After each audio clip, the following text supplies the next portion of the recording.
ማህሌት እንግዲህ ከቀን ወደ ቀን እየባሰባት ሄዷል። ክፋቷና ተንኮሏ ጨምሯል። እንኳን ሊቀንስ ለመድብና ብሩክ እንደው ታጸጽታ ይቅርታ ትጠይቀናለች ብለው እንግዲህ ቢጠብቋት እሷ እንኳን ይቅርታ ልታደርግ ከበደል ላይ በደል ከግፍ ላይ ግፍ እየጨመረች ነው ያለችው።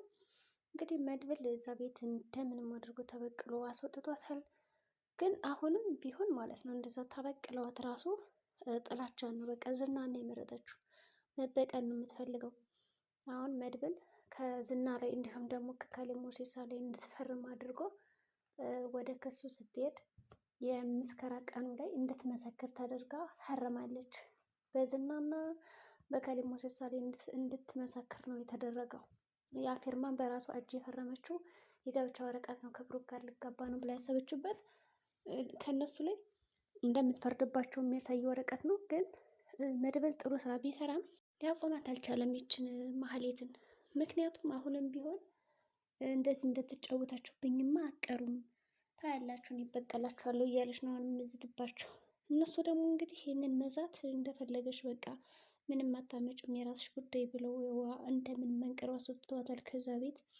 ግን ደግሞ ቢያስወጧትም በእርግጠኝነት አሁንም ሂዳ ከዝና ጋር ነው እንግዲህ ልትም ያለችው። ቢያንስ እንኳን እንደው በቃ ይገባኛል ይበለኝ፣ ይሄ ጥፋት እኮ የኔ ነው፣ ያንን ሁሉ ነገር ባላደርጋቸው እንደገና ደግሞ በቃ ባልከዳቸው ራሱ እንደዚህ አይበቀሉኝም ብላ አላሰበችም። ምንድን አደረገች? አሁንም ተመልሳ በቀላቸዋለሁ ከሚለው ውስጥ ነው የገባች። ምክንያቱም የበቀል ሰው ናት፣ በቃ የበቀል ሰው ናት፣ የበቀል ሰው ናት። ስለዚህ እሷ እንደምንም ብላ መበቀል ነው እንጂ የምትፈልገው መሸነፍ አትፈልግም። ሰው ያላት አማራጭ ምንድን ነው? አሁን የራሳቸው ጉዳይ የመጡትን ያምጡ። መቼም እኔማ እንደዛች አንቋሸውኝ ከቤት አባረውኝ እንደዚህ በቀላሉ አልተዋቸውም ብላ ነው የምታስበው። ስለዚህ አሁን እሷ ሄደች እና ከኤፍራታ ቤት ነው እንግዲህ ሄዳ የወደቀችው። ምክንያቱም ኤፍራታ ደግሞ እንደማጨክንባት ታውቃለች ማለት ነው።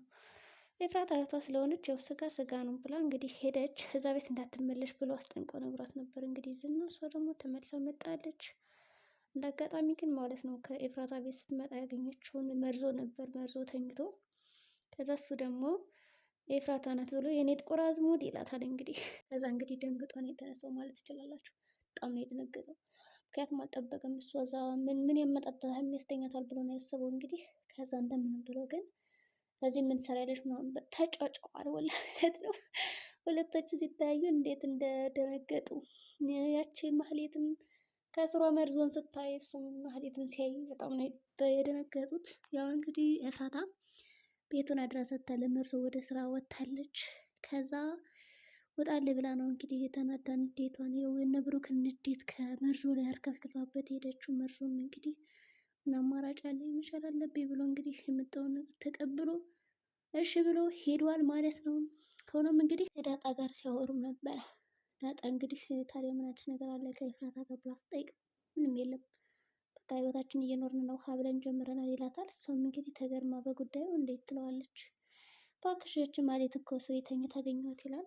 ከዛ እንዴት ትለዋለች። እሱም ይነግራታል ማለት ነው። ከነገራት በኋላም እንግዲህ እሺ ትልና በቃ ታብራራታለች። በዚህ ቅስፈት እንግዲህ በጣም አዝና ነበረ ዳጣ። ምክንያቱም ሞገስ አሁን የቤት ኪራይ የሚከፍለው አቶ ከዳጣ አባት ሊበደር ነው እንግዲህ 30,000 ብር ስፖርታል የቤት ኪራይ 30,000 ብር ደርሷል። እንግዲህ በድሮ መኮን ውድ ነው ትላላችሁ አይደለም?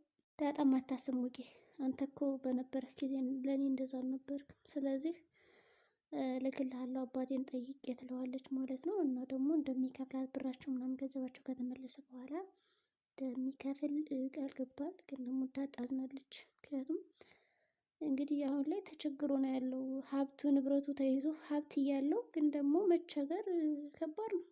ሰው በዚህ መካከል ምንድን አደረገች ዳጣ?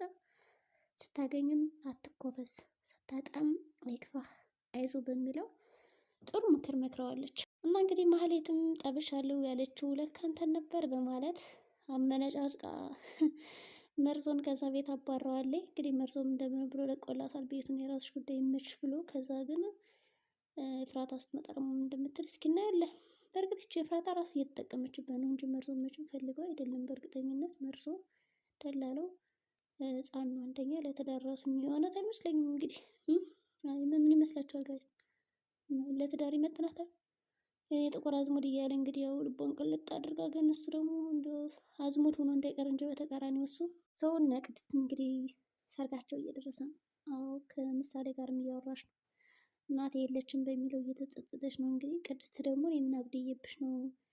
በቃ ለምግብ ብቻ ነው እንደ እኔ እናትነት በቃ ሁሉ ነገር እኮ አድርጌልሻለሁ ትላታለች። እዚህ ጋር ግን ማለት ነው ለምሳሌ አንቺ ታመርሳለሽ እኮ ከእሷ ጠብቄሻለሁ እንዲህ አድርጌልሻለሁ ምናምን ብላ ዘረዘረችላት ማለት ነው። ቅድስት እዚህ ጋር ተሳስታለች።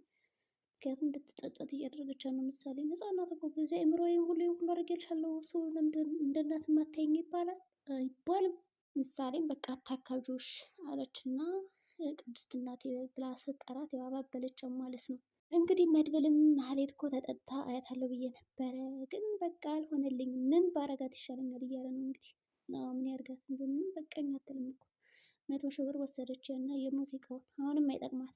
ከዛ ደግሞ ዝና እባክህ ወንድነትን አሳይልኝ ትለዋለች። ከዛ ዝና ደግሞ በወንድነቱ ይጠራጠራል። ምንድነው አንቺ እኔ ወንድ አይደለም እንደዛ አትበይኝ ምናምን ይላታል። ሰው ትህትና ደግሞ ነበረች እና እያዳመጠች ነው። ትህትና ደግሞ ከስሯ ቢላዋ ደብቃለች። ዛሬ ወይ አንተ ወይኔ እዚች ክፍል እንወጣለን እያለች ነው እንግዲህ። በጩቤ ወቅታ ልትወጣ ነው እዛ ቤት ያሰበችው። ግን ዝና ከነቀባት በጣም ከባድ ነው የሚሆነው ብዬ አስባለሁ። እንደገና ደግሞ ኩላሊቷን የሚፈልጉት ለ70 ዓመት ሽማግሌ ሰውዬ ነው። ሰው ዝና በዚህ ተከራክሮላታል። እንትና ካሊብ እንዴት ነው ወደ ክፍለ ሀገር አንመጣም ሲለው አልመጣውም፣ ግን እንዴት ነው የትህትናን ጉዳይ ምን አደረስከው ሲባል ምንድን ነው ያለ ኩላሊት የሚፈልገው ሰውዬ 70 ዓመቱ ነው እና ዶክተሩ ይቆይ ብሏል ነው ያለው። ከዛ ዝና ደግሞ ታዲያ ለ70 ዓመት ነው እንዴችን የመሰለች ልጅ ዋጋ የምናስከፍላት ብሏል። ይሄ ማለት አዝኖላታል። የትህትና ወንድም ማን ሊሆን ይችላል ግን ፖሊሱ ነው ወይስ ደግሞ ዝና ነው? እኔ ሳስበው ይሄ ወንበዴ ካሊብ የሚባለው የትህትና ወንድም እንዳይሆን እንጂ የጠፋው በልጅነቱ ያው እንግዲህ ጨካኝ አድርገው አሳድገውት እኮ ሊሆን ይችላል። እንግዲህ ዝናም ምንድነው ያስመሰከሩሽ ያስፈረሙሽ ብሎ ሲያፋጣን ነበር ማለትም። እሷ ደግሞ በቃ እሺ እነግራለሁ እያለች ነው። ትነግራ ይሆን እንግዲህ ከነገረችው በጣም ከባድ ነገር ነው የሚፈጠረው ብዬ አስባለሁ። በእርግጠኝነት አይምራትም፣ አንቋ ነው የሚጥላት። ግን አሁንም ቢሆን አንቋት ራሱ ከሱ ሰረጠፈም በእርግጠኝነት። ቅድስትም እንግዲህ ልል እያለች ነው። መርዞም ደግሞ ከእንትና ጋር ያለህ ነገር እንዴት ነው ብላ ስትጠይቀው ከኤፍራታ ጋር በጣም ጥሩ ጊዜ እያሳለፍኩ ነው ይላታል። እንግዲህ ደስተኛ ሆኗል ማለት ነው በህይወቱ። በቃ ቅድስትን ረስቶ ከእሷ ጋር ፍቅር ጀምሯል። ናሸኘኝ ወደ ቤት ስትለው እንግዲህ ያ ባልሽ ደግሞ አይቶ ይቀጥቅጠኝ እንዲህ ሲላል ነበረ እና ፈራሁ እንዲህ ምንድን ነው ምናምን እያለችው ነበረ። ከዛ ግን እንደምንም ብሎ ያው ጥቁር አዝሙድ ምናምን እያለች ስትቀልደው እሺ ብሎ ተስማማ ለመሸኘት ማለት ነው። እንግዲህ የበርዞ እና የዳጣ ጓደኝነት በጣም ደስ ይላል። እንግዲህ ጨዋታ የተሞላበት ምናምን ነው። መድብልም እንግዲህ መልካም የስኬት ጊዜ ብለናል። እንግዲህ ሙዚቃውን በቅርብ አዲስ እንደሚያወጣ ሰምተናል። እንግዲህ ማህሌት ምንም ብትደረግ የምትሻሻል ሰው አይደለችም። ቅድስትም ባሏን ቀማቻት፣ አሁን ቆማ የቀረችው። ስለዚህ መድብል እንደመሰከረችባቸው እና ወረቀቱ እንደፈረመች ሲያቅ ምን ሊላት ይችላል? እንግዲህ ሞጌና ያው ሉላም ልጅ መውለድ ይፈልጋሉ። አሁን ላይ ደግሞ ምንም አይነት ገንዘብ የላቸውም። ስለዚህ ጨንቋቸው ነው የሚገኘው። እንግዲህ የዚህ ድራማ መጨረሻ ምን ሊሆን ይችላል? ያው እኛም እንግዲህ ቁጭ ብለን እንጠብቃቸዋለን ማለት ነው። እንግዲህ መጨረሻቸውን እያየን ዛሬ ውዷችን ይህን ይመስላል። መልካም ጊዜ ይሆንላችሁ።